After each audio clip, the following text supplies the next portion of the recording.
Então, muito bom dia a todos. Agradeço também o convite que me foi formulado. Vamos lá ver se isto funciona. Funciona logo à primeira. Maravilhoso. Bom, o humanismo transforma as cidades. Não sei quem que inventou este título, mas vamos ver o que é que dá. Isto era o tal textozinho que está lá no site, que divulga mais ou menos a minha intervenção. E falou-se já aqui muito de racionalidade e de caos. Então, vamos ver, e como as coisas muito diferentes. Isto é uma gota d'água. Isto é uma coisa racional, é uma coisa caótica. Não é? Portanto, são coisas muito... Estão ali mesmo, como agora falou, estão no limiar. É uma membrana que está entre uma coisa e outra. Bom, não entrou em uma arquitetura por causa de matemática, não é? Pronto. Eu também sou um matemático frustrado, gostava de ser suficientemente inteligente para ser matemático, mas bom, racional. Racional é uma relação entre A e B em que B não tem que ser nulo, não pode ser nulo. É só isso. Não é? E o caos? O caos é uma ordem que nós não conhecemos. O caos deriva, não é? É uma pequena sensibilidade a uma condição inicial. Se a sensibilidade se alterar, gera-se o caos. Portanto, em termos matemáticos é isto. Há aqui pessoas que sabem muito mais matemática do que eu e, portanto, não me vou alongar nessas considerações. Funciona? Não funciona. A matemática está a falhar aqui deste computador. Bom, quando disseram assim, ideias que transformam, eu fiquei logo preocupado, porque quando alguém me diz também ideia, fico logo preocupado, fico logo assustado. Porquê? Há 25% de hipóteses da ideia ser uma ideia inteligente. Não é? Porque uma ideia pode ser, há uma relação tal racional entre nós e o eles. Não é? E, portanto, há 75% de hipóteses das ideias serem ou excesso de generosidade, ou egoístas, ou estúpidas. Portanto, só há 25% de hipóteses de uma ideia ser uma coisa inteligente. E depois, dentro dessas 25% de hipóteses de serem coisas inteligentes, a maior parte delas são razoavelmente inteligentes, ou pouco inteligentes, não são muito inteligentes. Portanto, quando alguém diz, tenho uma ideia, eu fico logo nervoso e assustado. Porque a maior parte das vezes isso dá buraco, não é? Portanto, não vai resultar.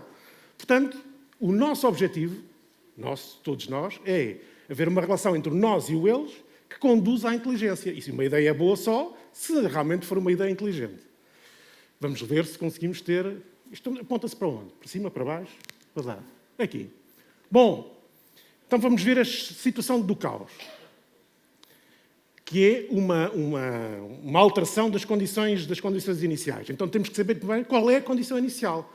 Eu estou aqui como arquiteto urbanista e, portanto, vou falar das condições iniciais, lá está, das cidades, que foi aqui o tema que me convidaram para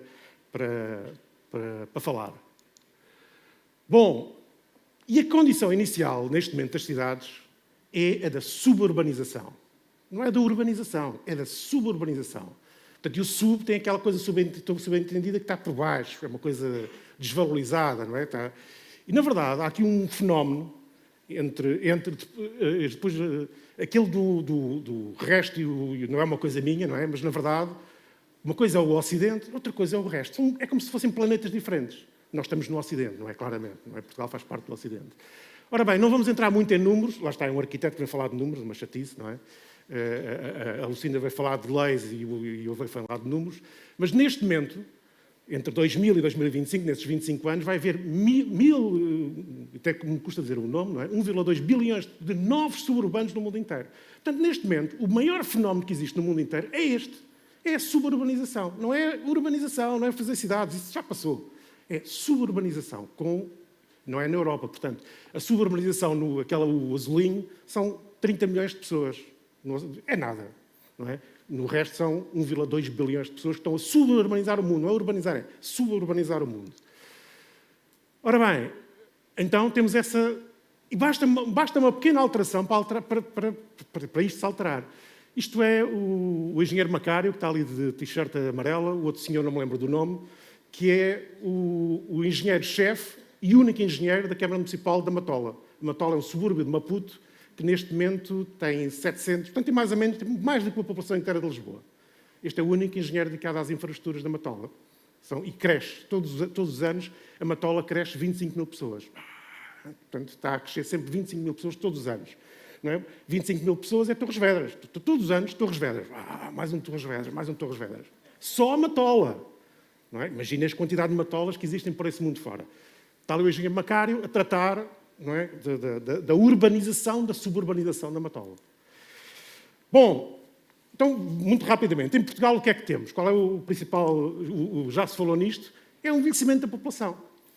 E quando dizem, o envelhecimento da população é um grande problema, deve ser um problema para ti que esta sociedade já contribui para desvalorizar. Eu quero viver até aos 90 anos.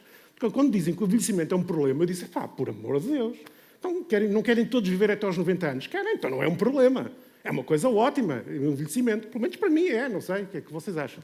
Mas realmente há aqui um desafio gigantesco, que é, e Portugal é, neste momento, com a Itália e o Japão, é o sítio onde nascem menos crianças por mulher. Portanto, estamos no pódio dos países em que temos menor taxa de fertilidade. Portanto, vai aumentar muito.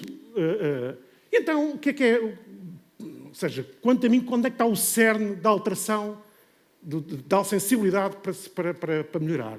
É aquele número, 1,2. Não vamos entrar pelos números todos. A idade média, mais ou menos, de uma pessoa em Portugal é 45 anos. Curiosamente, é a idade média dos edifícios em Portugal. Portanto, o problema são as pessoas com mais de 45 anos que vivem em edifícios com mais de 45 anos nos subúrbios. Isso é que é o grande problema. Desculpa lá, David, não é as pessoas andarem de trotinete ou não. Isso é relativo. Não é? O problema é isto. São 1,2 milhões de pessoas que vivem com mais de 45 anos, em edifícios com mais de 45 anos, nos subúrbios, que demoram, aí esses não demoram meia hora, demoram 1h30 a chegar a Lisboa, que é para fazer a média de meia hora, com alguns só demoram 10 minutos. Este é que é o problema. Portanto, a condição inicial que tem que alterar em Portugal são estas pessoas. Este 1,2 milhões de pessoas que têm mais de 45 anos e que vivem em edifícios de mais de 45 anos. Claro que nós sabemos que há subúrbios bons, a Quinta da Marinha, não sei o quê, mas isso é uma minoria, não é? Estamos a falar da média, da quantidade. Isto é uma fotografia da Almada, em que se vê ali, não é? O Cristo Rei ali por uma nésga. Portanto, a minha sugestão não é uma ideia, porque essa ideia é tal coisa, tenho 75% de hipóteses de errar. Não é? Portanto, a ideia é sugestão, vou deixar que isto é uma sugestão, que é a prioridade aos velhos. Eu, desculpem lá, não gosto nada da palavra idosos. É uma coisa tão técnica, os idosos. Eu gostava quando, se calhar já sou velho, não sei, não é? Mas quando ficar velho me chamem de velho e não de idoso. Ou o senhor idoso, por amor de Deus, o senhor idoso é assim uma coisa um bocadinho velho, não é? Os velhos. Portanto, o que é que se tem que dar atenção? Aos velhos, às pessoas e aos subúrbios velhos. Quando eu falo aqui de subúrbios velhos, são os subúrbios de Loures, Odivelas, Seixal, os edifícios. Esses edifícios foram construídos nos anos 70, 80, 90. Estão agora a fazer 40, 50, 60 anos. E a maior parte das pessoas que moram nesses edifícios não têm capital suficiente para melhorar os edifícios, nem os espaços públicos, as câmaras, muitas vezes. Portanto, é um ciclo vicioso. Nós gostamos imenso. Não. Das startups, maravilha, não tenho nada contra. Mas depois há uma espiral para cima e depois há uma espiral para baixo. Não nos podemos esquecer da espiral para baixo, senão não serve nada a espiral para cima. Portanto, dar atenção às pessoas e aos subúrbios. E no resto? O que é que acontece no resto do mundo? No resto do mundo, enquanto é isto, este aqui, quanto a mim, uma opinião, estou aqui com... É só a minha opinião.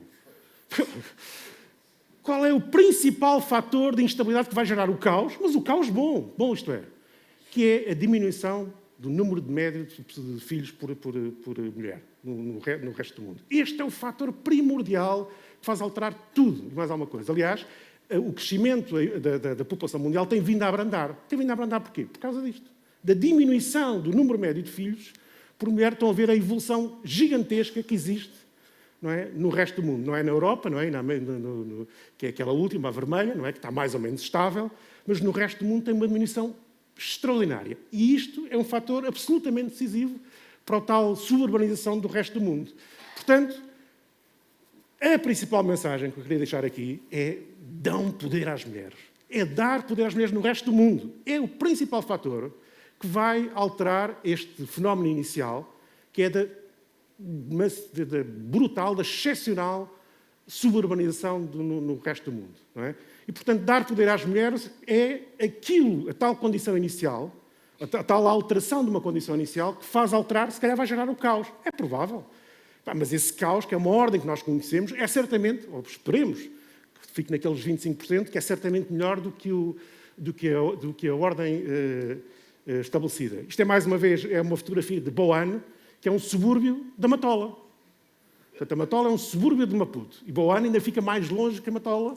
Portanto, Boane é uma cidade, ou um município relativamente pequeno em termos de população, tem cerca de 50 mil habitantes, portanto já estão a 50 mil, não é tão pequeno como isso, 90% dos concelhos em Portugal têm menos de 90 mil habitantes, não é? E, portanto, é só uma figura ilustrativa de duas raparigas com o seu uniforme escolar a virem da escola ou a irem para a escola.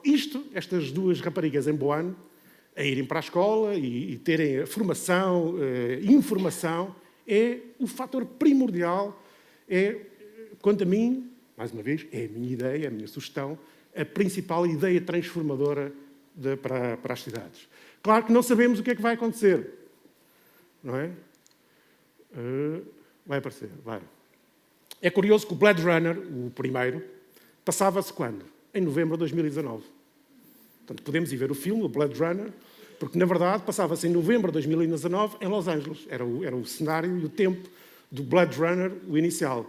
Esta é uma imagem deste Blade Runner recente, não é? E temos a imagem de Paris em 2049. Claro que isto não são os subúrbios, mas se calhar o futuro é transformar a urbe num mega subúrbio. Portanto, podemos ter esta situação de termos das cidades se transformem no mega subúrbio. Eu trouxe esta imagem não como uma lógica de pessimismo, porque isto lá está, depende do posto de observação, da apreciação de cada um tem do futuro das cidades, mas a mensagem é temos esta possibilidade e capacidade, aliás, um bocadinho na lógica da Lucinda, de nos tornarmos todos arquitetos, não naquela coisa chata como os arquitetos pensam que sabem mais que os outros, não é? Mas tornarmos arquitetos no sentido de construir a cidade. E, portanto, eu julgo que é esse, confirmando aqui a vontade da Lucinda, transformarmos todos em arquitetos, nesse sentido de pensarmos a cidade e pensar que temos essa possibilidade, essa capacidade de transformar as cidades. E cumprir por 10 segundos o tempo, portanto, matematicamente rigoroso. Muito obrigado.